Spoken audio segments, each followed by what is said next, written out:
Con su permiso, señor presidente. Diputadas y diputados, la primera cosa que salta a la vista cuando hablamos de una Secretaría de Cultura es la emoción que provoca en algunos creadores artísticos la idea de que una institución nueva pueda renovar las políticas públicas, los estímulos, los apoyos y el sentido amplio de la creación cultural. Así lo manifestaron durante las mesas de trabajo que el presidente de la Comisión de Cultura tuvo a bien organizar para conocer los diversos puntos de vista de todos los involucrados. Gracias a esos espacios de reflexión en donde participó una muestra importante de los representantes del quehacer cultural del país, observamos que mediante sus posturas todos coincidieron en dar su apoyo entusiasta a la iniciativa de la creación de la nueva Secretaría. Resulta muy obvio que algunos de los representantes del cine nacional, de los estudios antropológicos, las artes escénicas, las artes plásticas y de la música, juzguen que una nueva institución podría ofrecer la esperanza de promover, rescatar y acrecentar una de las más grandes riquezas de la nación, el quehacer de la cultura en sus diversas formas y la cultura misma. Por esta razón, porque una parte importante de los representantes de la cultura nacional ha decidido apoyarla, el Movimiento de Regeneración Nacional ha decidido acompañar este entusiasmo y sumarse al apoyo de la creación de esta nueva Secretaría. Considero que de eso se trata el trabajo legislativo, de escuchar a los que acuden a las puertas de este Palacio Legislativo en busca de apoyo, de que se les defienda, de que se legisle a su favor. Sin embargo, también creo que hay riesgos en esta iniciativa. No hay que olvidar que una parte de los trabajadores y de los investigadores de instituciones culturales como el INBA y el INA, por ejemplo, no están de acuerdo en la creación de la Secretaría de Cultura porque temen, y quizá con razón, que dicha iniciativa solo enmascare el deseo generalizado de este gobierno de hacer todavía más negocios privados. Temor justificado por la dirección que han tomado casi todas las susodichas reformas en los últimos años y meses. El temor de que una superinstitución gubernamental pretenda tomar el control ideológico de la creación cultural y artística, como en el caso de los grandes sistemas autoritarios, cuyo primer impulso es casi siempre apoderarse de la iniciativa cultural.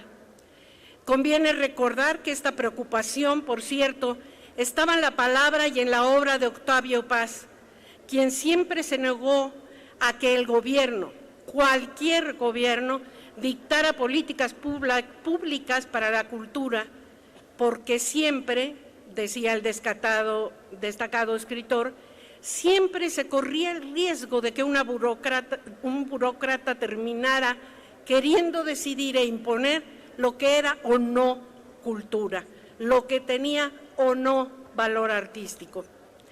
Para tratar de conjurar estas desviaciones es necesario que, más allá de la iniciativa de creación de la Secretaría de Cultura en sí y de las intenciones positivas que estén atrás de su creación, es necesario trabajar intensamente en la formulación de una ley general de cultura en la que se tome en cuenta y se profundice de manera categórica el concepto mismo de cultura. La cultura es lo opuesto al egoísmo, niega el egoísmo, exhibe al egoísmo en su grotesco intento de pensar que puede solo, que nadie le hace falta y que se puede legislar, explotar, pisotear, mangonear y robar a sus semejantes.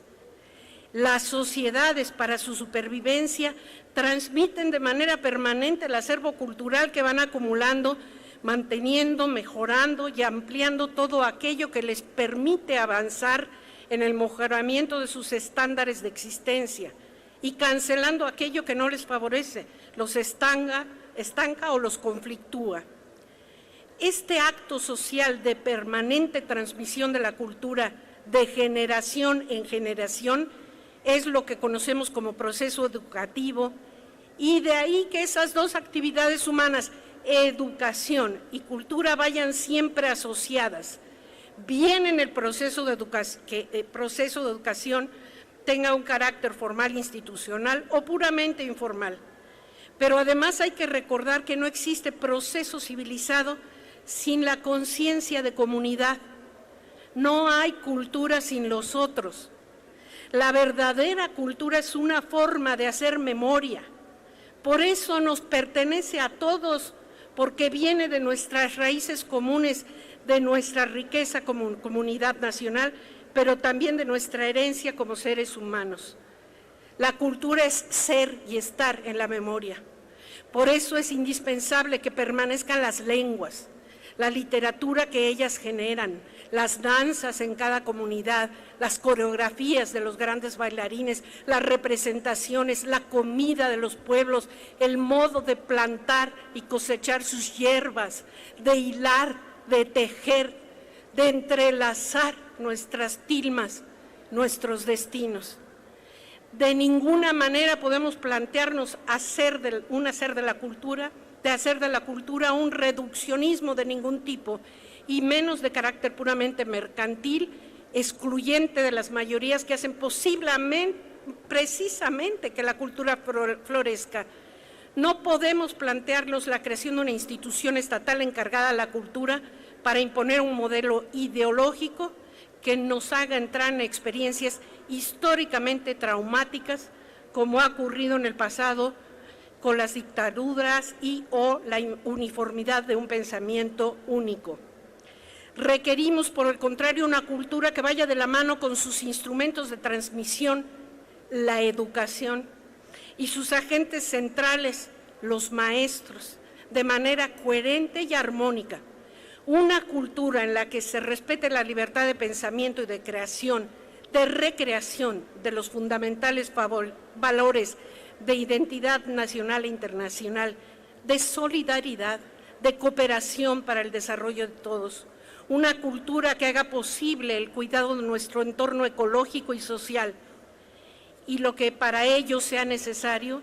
Desde luego estamos de acuerdo entonces con la iniciativa de la creación de cultura. Concluyo diciendo que la cultura y la creación artística siempre están por encima del individuo, porque engrandecen al individuo, lo convierten en él más los otros más yo. Siempre son creaciones que son ecos de siglos de voces, voces que sintetizan millones de seres en proceso creativo que devienen una palabra.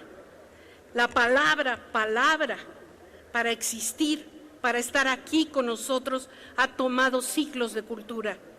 Si se conserva este espíritu, el pasado que es sustento, como el maíz para México, como el nopal y el frijol, nunca se podrá destruir lo que de valioso tiene el país. Su alma no cesa de expresarse en cultura a pesar de todo.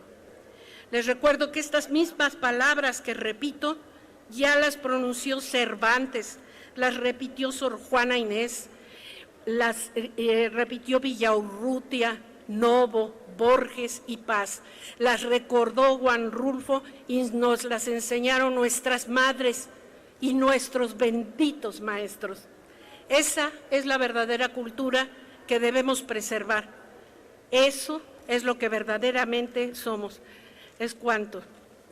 Gracias, diputada Esquivel, su participación y su pieza literaria.